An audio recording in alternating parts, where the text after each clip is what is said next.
राधे राधे दोस्तों, सभी को श्रेष्ठ कॉर्नर में स्वागत है। आज हम कान्हा जी के बहुत ही सुंदर एक कहानी सुनाएंगे। कान्हा जी और प्रभावती गोपिका कथा किसी ने सुना नहीं तो अभी सुन लीजिएगा। भगवान श्री कृष्ण अपनी बाल लीलाओं से गोप गोपियों को आनंदित करते हुए सखाओं के साथ घरों से माखन और घृत की चोरी करते थे। एक दिन उपनंद पत्नी गोपी प्रभावती नंद भवन में आकर यशोदा से बोली, यशोदा रानी, तुम्हारे इस लाला ने चोरी कहाँ से सीखी है?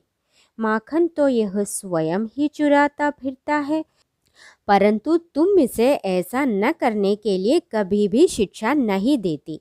एक दिन जब मैंने शिक्षा दी तो तुम्हारा यह ठीठ बालक मुझे चिढ़ाकर भाग गया। अरे, ब्रजराज का बेटा होकर चोरी करे, यह उचित नहीं है। गोपी प्रभावती की बात सुनकर यशोदा मैया ने कहा, मैंने इसे डांट लगाई है। यदि तुम उसे माखन चुरा कर खाते हुए और मुंह में माखन लपेटे हुए पकड़कर मेरे पास ले आओगी तो मैं इसे अवश्य ताड़ना दूंगी और घर में बांध रखूंगी। प्रभावती यशोदा की यह बात सुनकर घर चली गई और यही सोचकर कि मैं जरूर इसको पकड़कर यशोदा मैया के पास लेकर आऊंगी। ऐसे एक अवसर के लिए बैठी रहती प्रभावती। तब एक दिन श्री कृष्ण बालकों के साथ फिर दही चुराने के लिए प्रभावती के घर में गए। सब के सब घर में घुस गए। छीके पर रखा हुआ गोरस हाथ से पकड़ में नहीं आ सकता। यह देखकर श्रीहरि ने स्वयं एक ओखली के ऊपर पीठ रखा और ऊपर चढ़ गए, पर तब भी न पा सके। तब और कोई रास्ता तो नहीं मिला। तब क्या किया श्रीहरि ने? श्रीदामा और सुबल के साथ उन्होंने मटके पर डंडे से प्रहार कर दिए। सारा माखन नीचे गिर गया।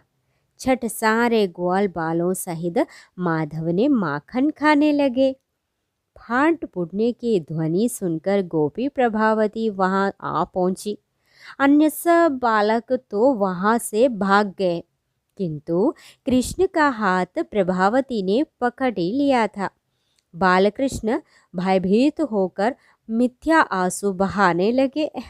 प्रभावती उन्हें लेकर नंद भवन की ओर चल पड़ी। जब प्रभावती नंद भवन पहुंची तो सामने ही नंदराय खड़े थे। उन्हें देखकर प्रभावती ने मुख पर घूंघट डाल दिया। श्रीहरि सोचने लगे, इस तरह जाने पर तो मैया अवश्य डांट देंगी, क्योंकि मेरे मुंह पे पूरा माखन भरा है। अतः भगवान ने प्रभावती के ही पुत्र का रूप धारण कर लिया और यही सोचकर कि इस तरह जाने पर तो मैया मुझे अवश्य ही डांट देंगे, तो इसका पुत्र का रूप धारण करना ही सही है। रोष से भरी प्रभावती यशोदा के पास शीघ्र जाकर बोली, अभी यशोदा रानी देखिए, इसने मेरा दही का बर्तन फोड़ दिया और सारा दही लूट लिया। यशोदा जी ने देखा कि यह तो इसी का पुत्र है। तब वे हंसते हुए उस गोपी से बोली, पहले अपने मुख से घूंघट तो हटाओ, फिर बालक के दोष बताना।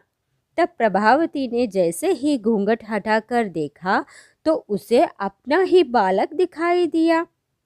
उसे देखकर वह मन ही मन चकित होकर बोली, अरे निगोड़े, तू कहाँ से आ गया?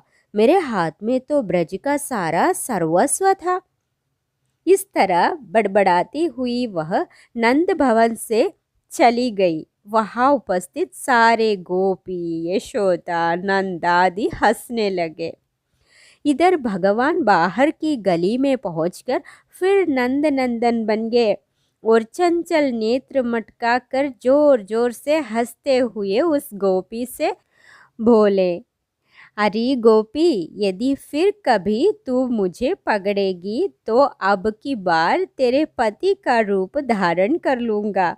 यह सुनकर वह गोपी आश्चर्य से चकित हो अपने घर चली गई और उस दिन से सब घरों की गोपियाँ लाज के मारे श्रीहरि का हाथ नहीं पकड़ती थी। एक दिन जब मैया यशोदा ताने सुन सुनकर थक गई तो उन्होंने कृष्ण को घर में ही बंद कर दिया। जब गोपियों ने कन्हैया को नहीं देखा तो सब के सब इधर उधर देख के भटकने लगे।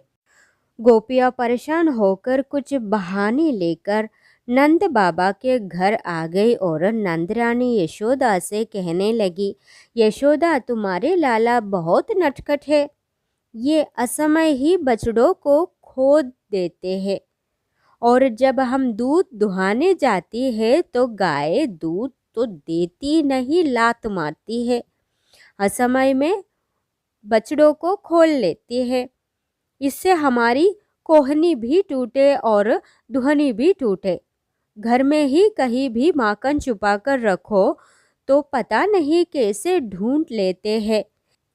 यदि इन्हें हमारे माखन नहीं मिले तो ये हमारे सोते हुए बच्चों को चिकोटी काटकर भाग जाते हैं। ये माखन तो खाते ही है, साथ में माखन की मटकी भी फोड़ देते हैं। यशोदा जी कन्हैया का हाथ पकड़कर गोपियों के बीच में खड़ा कर देती है और कहती है कि ये तो पूरा समय मेरे साथ था। मैंने इसको कमरे में बंद करके रखे थे तो तुम्हारे घर कैसे आया? तुम्हारा गाय के बछड़ों को किसने खोला और तुम्हारे माखन के मटकों को कब फोड़ा? मैंने तो इसको बांध कर रखे थे। क्या बोल रही हो गोपियों? तब बेचारी गोपियों ने बोले कि यशोदा जी, हम उलाहने देने नहीं आए हैं। आपने आज लाला को घर में ही बंद करके रखा है।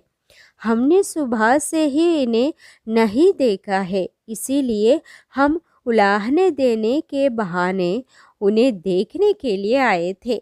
जब यशोदा ने ये सुना तो वह कहने लगी, गोपियों, तुम मेरे लाला से इतना प्रेम करती हो, आज से ये सारा वृंदावन के लाल है। ऐसे ही कान्हा ने पूरा वृंदावन का लाल बन गया, लाला बन गया, छोटा नंद लल्ला बन गया। श्री कृष्ण की कथा सुनने में और सुनाने में बहुत ही अधिक संतोष मिलते हैं। मुझे भी बहुत अधिक संतोष मिलते हैं। ये कथा भी आप लोगों को बहुत पसंद आए करके उम्मीद करती हूँ। और भी कृष्ण की कथाएं लेकर फिर से उपस्थित होंगे और वीडियोस के साथ। तब तक के लिए सभी को राधे राधे।